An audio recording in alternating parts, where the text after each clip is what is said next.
Welcome to SPM institute of commerce. இப்போ நம்ம பார்க்க போகிறது இண்டிஏஎஸ் 20ல் மானிட்டரி கிராண்ட். மானிட்டரி கிராண்ட் அப்படின்றது வந்து என்னென்னா இன் கேஷ். கவர்மெண்ட் நமக்கு கேஷாக ஏதாச்சும் ஒரு கிராண்ட் கொடுத்தாங்க அப்படின்னா அது மூணாக பிரிக்கிறாங்க. என்னங்க சார் அப்படின்னு பார்த்தீங்கன்னா depreciable assets, non-depreciable assets and grant for any kind of expenses incurred. First நம்ம பார்க்க போகிறது வந்து depreciable asset. Sir depreciable asset அப்படின்னா என்ன அப்படின்னு பார்த்தீங்கன்னா மெஷினரி தான் நம்ம ஆல்ரெடி சொல்லியிருக்கேன் நான் பிபி. அப்போ machinery 5 crore 5 years CG government grant 3 crore கொடுத்துறாங்க உங்களுக்கு இன் கேஷா. எப்படி போடுவீங்க நல்லா கவனிக்கணும். நீங்க 5 கோடி ரூபா கொடுத்து மிஷினரி வாங்குறீங்க, ஆனா கவர்மெண்ட் என்ன செஞ்சிருச்சுன்னா 3 crore உங்களுக்கு கொடுத்துருச்சு. இதை எப்படி சார் ரெக்கார்ட் பண்ணுவீங்க அப்படின்னு பார்த்தீங்கன்னா ஃபர்ஸ்ட் மெத்தடு 1 என்ன சொல்றாங்கன்னு பார்க்கணும். மெத்தடு 1, அடுத்தது method 2.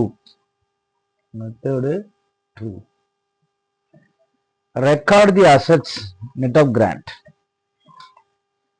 Record the assets net of grant. Grant கழிச்சிட்டு நீங்க போட்டுருங்க. என்னங்க, கிராண்ட் கழிச்சிட்டு போடுங்க. அல்லது record both asset and liabilities.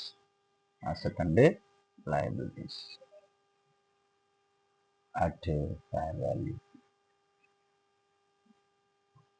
இது ரொம்ப முக்கியமான ஒன்று. சரி, எப்படி போடுவோம் பார்த்துலாம். Very simple. லிசன். ஃபர்ஸ்ட் எடுத்தோடனே மெஷினரி அக்கௌண்ட்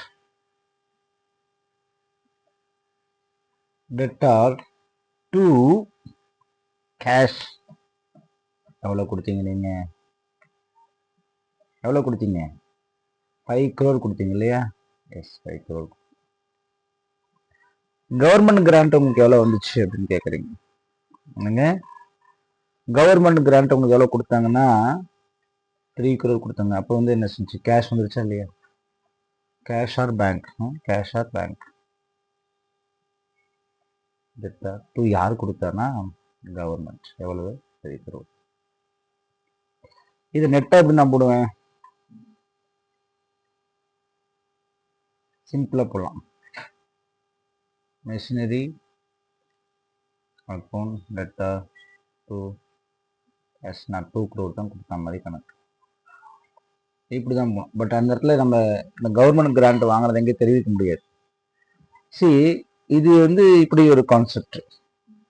இது வந்து record the assets net of grand. இப்போ ரெண்டுத்தையும் தனித்தனியா போடலாம், அல்லது ரெண்டுத்தையும் மெர்ஜ் பண்ணி நீங்க போடலாம். ஆக்சுவலா இதுதான் சரியான மெத்தடா இருக்கும். ஏன்னா அசட்டோட வேல்யூ உள்ள வந்த மாதிரி இருக்கும், பிளஸ்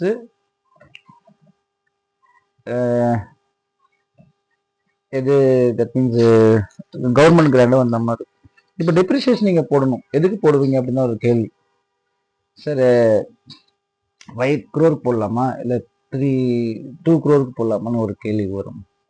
ஏன்னா அது லைஃப் வந்து எத்தனை வருஷம் அப்படின்னு கேட்டாங்க. பார்த்தீங்கன்னா 5 years இல்லையா? அப்போ 2/5.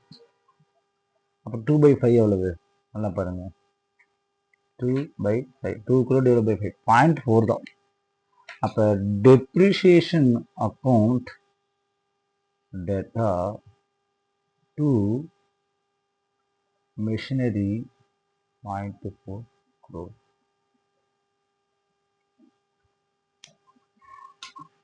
ஏன்னா அந்த 5 years நம்ம கழிச்சு போடுறோம். நெட் அமௌண்ட்ல. அப்போ 5 minus 3 2, அந்த 2ல வந்து டிவைட் பை 5 years போட்டால் டெப்ரிசியேஷன் வந்துச்சு. அப்போ இந்த என்ட்ரியும் போடணும்னா that is also very important. This is the year.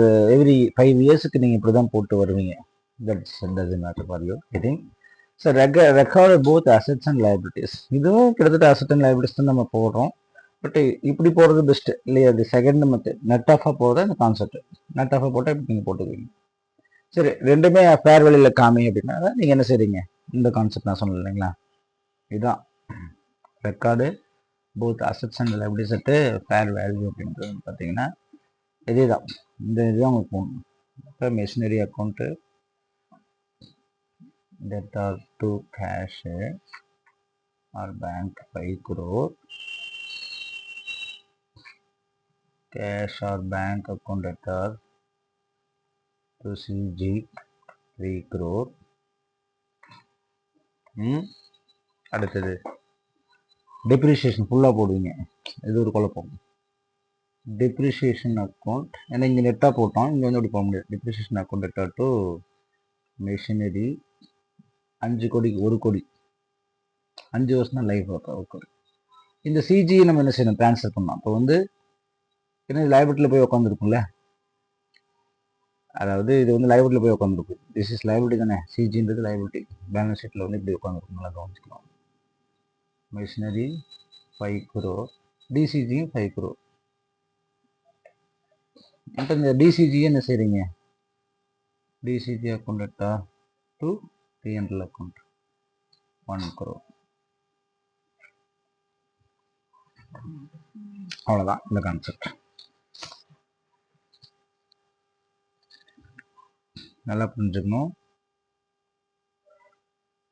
TCG வந்து 3 கோடியா, 3/5, 3/5 அளவு 3/5 0.6. மொத்தம் இங்கே வந்து 0.6 வரும். 0.6 crore, 0.6 crore நெட் பண்ணி பாருங்க, 0.4 crore. ஸோ இந்த ஆன்சர் டேலி ஆயிடும். ஸோ எப்படி போடலான்றது நீங்கள் முடிவு பண்ணிக்கோங்க.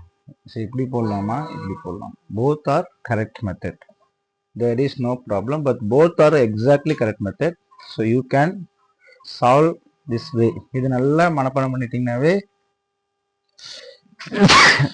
இண்டிஎஸ் 20 பொறுத்த வரைக்கும் நம்ம ஈஸியாக பண்ணலாம்.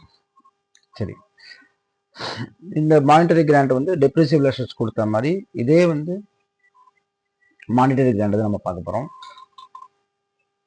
மானிட்டரி கிராண்ட் தான் யாருக்கு அப்படின்னு பார்த்தீங்கன்னா நான் டெப்ரிசியபிள் அசெட்ஸ். மேலே பார்த்தது டெப்ரிசியபிள் அசெட்ஸ், இப்போ நம்ம பார்க்க போகிறது நான் டெப்ரிசியபிள் அசெட்ஸ். இது வந்து வெரி வெரி ஈஸி. அப்போ இது மெத்தட் 1, மெத்தட் 2, மெத்தட் 1, இது மெத்தட் 2.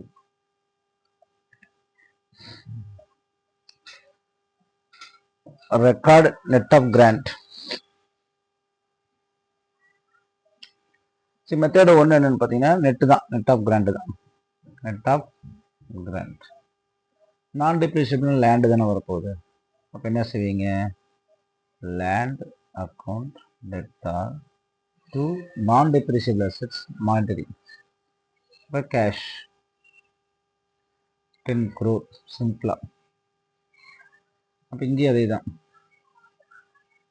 இந்த நான் இது வந்து asset and liabilities record to fair value. Net of grant இது ரெக்கார்டுங்க, ரெக்கார்டு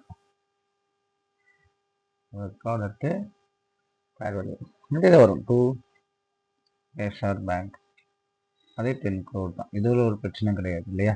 இந்த நெட் ஆஃப் வரும்போது என்ன அப்படின்னா நான் மானிட்டரி பெனிஃபிட்டில் வந்து திருப்பி அவன் 10 கோடிக்கு என்ன செய்கிறான், 7 கோடி என்ன செஞ்சிடறான், அவன் கவர்மெண்ட் கிராண்ட் கொடுத்துறான். அங்கே கவர்மெண்ட் கிராண்ட் எவ்வளோ கொடுத்துறான், 7 கோடி கொடுத்துறான்.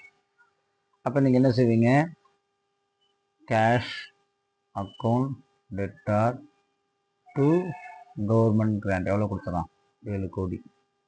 இது நெட்டை எப்படி போடுவீங்க, land account debtor to cash. நீங்கள் கையில் எப்போ எவ்வளோ தான் கொடுக்குறீங்க, 3 crore. இது சிம்பிள். சி cash account debtor to DCG.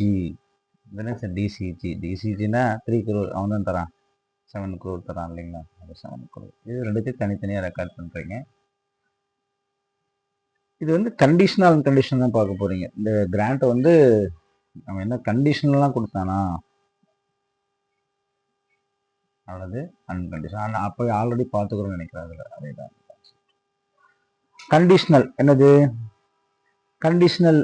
Unconditional ஒன்றும் பிரச்சனை கிடையாது. திஸ் ஃபர்ஸ்ட் இயர் இட் செல்ஃபே நம்ம என்ன செஞ்சிடலாம், ட்ரான்ஸ்ஃபர் டு